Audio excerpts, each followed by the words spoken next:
Here's a question I sometimes get, and it's this. Tamsen, do I really have to do all of this work to prepare for a simple presentation or a message? Quick answer is no. Longer answer, stay tuned.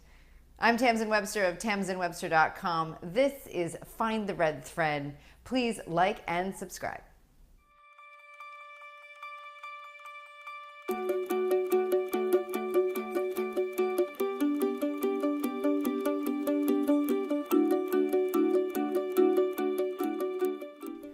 When you're trying to figure out how to put a presentation together or how to build better presentations, you start to look at all those steps and you start to say to yourself, that's a lot. Everything from who's it for and what do they want and what am I supposed to get them to do and what do I need to tell them and how am I going to say it, how am I going to support it, what am I going to show, where am I going to move? I mean, it's a lot. I get it. And I don't like to do all those steps either. So here's what it comes down to. That there's not just the number of steps in the presentation preparation, it's also the stakes of the presentation to you. How important is that particular presentation to you and what you're trying to accomplish? At the low end, you might just be talking to somebody about where you want to go for dinner. That's pretty low stakes, probably don't need a red thread for that. But let's say that you are pitching to venture capitalists as an entrepreneur and trying to get the funding to start your dream business. Well, that's pretty high stakes. So that's a place where you're going to want to make sure you do a lot of work. But no matter what, you determine the stakes. You determine what's important to you. You determine how important any particular presentation is to you, which means you determine which of the steps need more or less attention, and even which of the steps you need to do at all.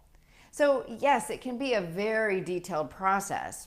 I can spend up to 12 weeks with a company or a person just coming up with one presentation. But I can also just spend a couple minutes writing down what are the key concepts for, let's say, this particular video on, hey, a sheet like this, and just write it down really quickly, and it's enough to get me started. So what is the bare minimum that we need to do? Well, I think there's really three things. And the first is to understand who's it for, what do you want them to do, right? Audience and your goals.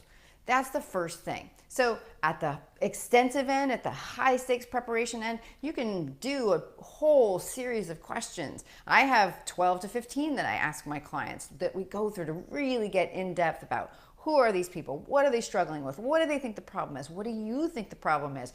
What do they value? How's that gonna affect how they're gonna respond to what you're gonna say? All of those questions. But at the low stakes end, you can just say, well, who's it for? What do they care about? Why would they do the thing that I'm asking them to do? Just who is it that I want to get an answer from? Who is it that I want to get a yes from? Now, so that's audience, that's the first thing. The second thing is, what are you going to say to them? How are you going to get that to happen? And that's just structuring the message that you're going to give them.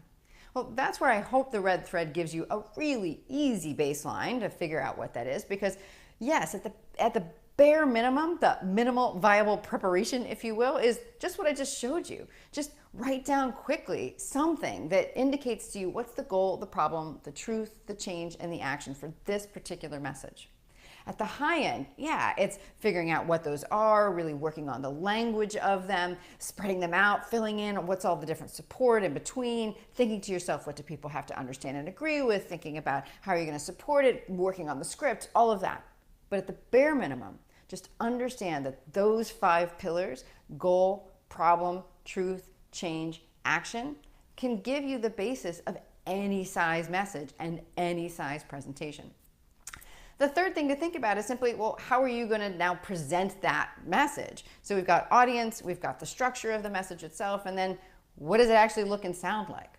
Well, at the lowest stakes, you don't have to figure out what exactly you're going to say. You don't have to even necessarily rehearse it, though I recommend talking it out a little bit.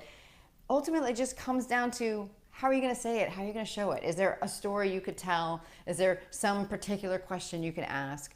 Really, it's just talking it through. What's the way that you're going to get that structure across? At the high preparation end, yeah, of course, you're going to be very thoughtful about what are the stories, what's the statistics, what are the support, what's the evidence that I need to put in there. You may even go through talking it through, getting a really comfortable script. Even if you don't write it, you don't have to write it, just talk it out and figure out what is it, how is it that you're going to say it. Because as we've talked about in previous episodes, you do have to say it in order to understand how it's going to be heard. So you do need to practice it out loud a little bit, whether it's low stakes or whether it's high stakes. The message of all of this comes down to a really simple thing. It's not just the steps, it's the stakes. Since you determine those, you determine how many steps. And at the base, at the least amount, just figure out that goal, problem, truth, change, action. Because if you do, you really can't help but figure out everything else. So that's the real secret. So next time you're putting a presentation together, ask yourself, what are the stakes? How important is this to me? And then determine exactly what you need, what you think you need to get the yes to those stakes for you. That's this week's episode of Find the Red Thread. Thanks so much for listening or watching. Share it online, tell a friend, and most importantly, like and subscribe.